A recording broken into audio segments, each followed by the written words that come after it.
আসসালামু আলাইকুম। Cooking studio by গিন্নি রেসিপিতে আপনাদেরকে আরও একবার ওয়েলকাম। আজ আপনাদের সাথে শেয়ার করব ঈদ স্পেশাল কাগজের মতো পাতলা রুটি রেসিপি। আমরা অনেকেই পাতলা রুটি খেতে পছন্দ করি।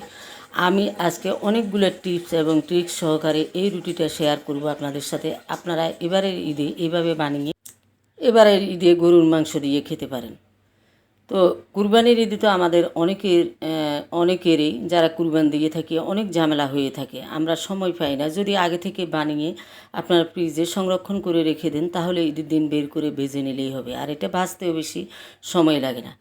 তো আমি আজকে প্রয়োজন করতেছি বিধে আপনাদের সাথে শেয়ার করতেছি। আমি আশা করছি আমার আজকের রেসিপিটি আপনাদের কাছে অনেক বেশি ভালো লাগবে। ভালো লাগলে লাইক কমেন্ট শেয়ার করবেন এবং চ্যানেলে নিয়ে হয়ে থাকলে চ্যানেলটা সাবস্ক্রাইব করে চ্যানেলের সঙ্গেই থাকবেন।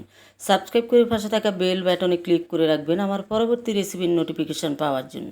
তো চলুন কিভাবে তৈরি করি। আমি এখানে 1 কাপ ময়দা নিয়েছি আর দিয়ে দিচ্ছি স্বাদ মতো লবণ, দিয়ে এটাকে আমি হাতের সাহায্যে মিশিয়ে নিচ্ছি। এই জায়গায় এই পাতলা রুটিটা করার জন্য আপনাদেরকে আটাটাই নিতে হবে। আমি 1 কাপ আটা দিয়ে করেছি, এখানে ময়দা নিতে যাবেন না। ময়দা নিলে রুটিটা বেশিক্ষণ নরম থাকবে না, শক্ত হয়ে যাবে। তো নর্মাল ট্যাপের পানি দিয়ে আমি একটা ডো তৈরি করে নিচ্ছি। ডোটা এমনভাবে তৈরি করে নিতে হবে শক্তও না নরমও না, এই পর্যায়ে থাকবে।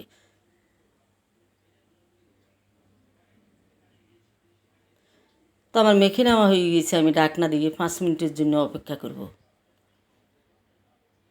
ঠিক 5 মিনিট পর ফিরে এলাম। এখন ডোটাকে একটা বোর্ডে নিয়ে নিলাম, নিয়ে এটাকে আমি আরও 2-3 মিনিট একটু মুথে নিব ভালো করে।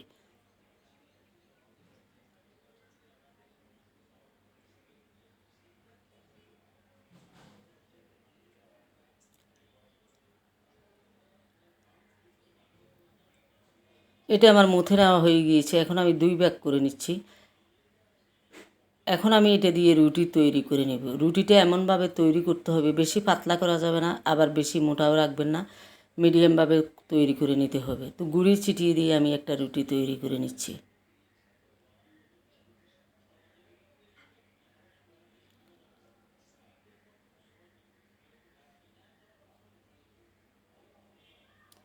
আমার রুটি তৈরি করা হয়ে গিয়েছে, ঠিক এরকম মোটা হবে, বেশি মোটাও না বেশি পাতলাও না, এভাবে করতে হবে। তা আমি একটা গ্লাসের সাহায্যে এভাবে কেটে নিচ্ছি, রুটিগুলো তৈরি করে নিচ্ছি। এতে করে আপনাদের কাছে যেটাই থাকে সেটা দিয়ে করতে পারেন, এতে করে প্রত্যেকটা রুটি আমার সমান থাকবে।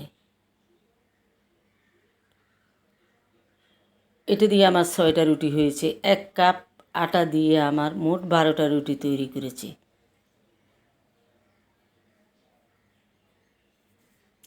আপনারা আমার এই প্রত্যেকটা টিপস ফলো করে রুটি তৈরি করতে পারবেন একদম কাগজের মতো পাতলা পাতলা। এটা বাছতেও বেশি সময় লাগে না।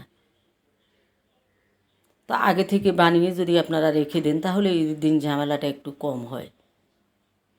এবার আমি গুঁড়ি ছিটিয়ে দিয়ে একটা রুটি দিয়ে দিলাম, দিয়ে এখানে তেল ব্রাশ করে উপরে আবার গুঁড়ি ছিটিয়ে দিচ্ছি। এইভাবে করে 3টে রুটি দিয়ে আমি একটা রুটি তৈরি করে নেব।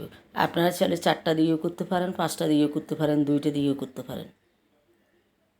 সেম প্রসেসে তেল ব্রাশ করে উপরে আটা ছড়িয়ে দিচ্ছি, দিয়ে আমি আরেকটা বসিয়ে দিচ্ছি।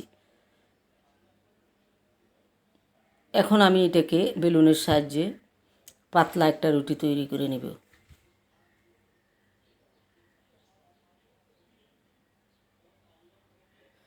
পাতলা রুটি আমরা সবাই বানাতে পারি, বেশি কম, কিন্তু পাতলা রুটি যদি এইভাবে করে তৈরি না করেন তাহলে এত বেশি পাতলা হবে না। এটা যেরকম কাগজের মতো পাতলা, একদম টিস্যুর মতো, সেরকম কিন্তু হবে না। এইভাবে আপনারা তৈরি করে নিতে পারেন। তো এটা আমার তৈরি করা হয়ে গিয়েছে, আমি এই সাইজে তৈরি করেছি। এখন এটা আমি চুলায় চলে যাব, হালকা এপিট ওপিট করে ভেজে নেব।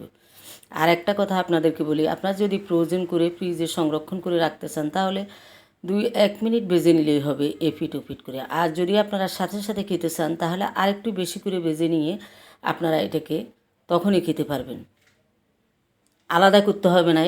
এইভাবে রেখে আপনারা 3-4 মিনিট একটু ভেজে নেবেন ভালো করে, তাহলে পুরোটাই হয়ে যাবে, ভেতরটাও ভালোভাবে সেদ্ধ হয়ে যাবে, ভাজা হয়ে যাবে আর কি। আমি যেহেতু প্রয়োজন করব সেই মতে আমি উঠিয়ে নেব। সাইডগুলো টেনে টেনে মাঝখানে এনে পুরো সাইডটা যেন সমানভাবে হয় সেদিকে খেয়াল রাখতে হবে।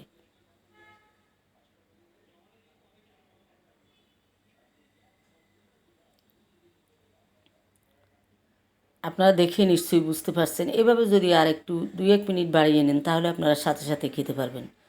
তো আমি এখন উঠিয়ে নিচ্ছি, উঠিয়ে আপনাদেরকে দেখিয়ে দিচ্ছি কতটা পাতলা হয়েছে, কত সুন্দরভাবে উঠে আসছে।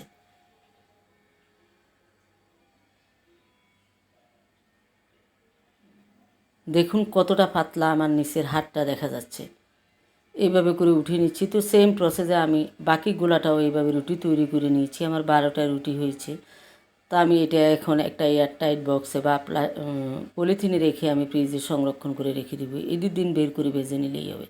আমি আশা করছি আমার এই প্রসেসে আপনারা অবশ্যই এবার ঈদে ট্রাই করতে পারেন। ট্রাই করে বানিয়ে খেয়ে কমেন্টে আমাকে জানাবেন কেমন হয়েছে।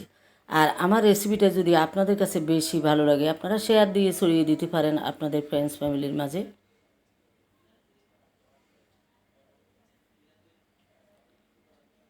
আপনাদের কাছ থেকে আজকের মতো আমি বিদায় নিয়ে নিচ্ছি। আপনারা সবাই অনেক অনেক অনেক বেশি ভালো থাকবেন, সুস্থ থাকবেন। আল্লাহ হাফেজ।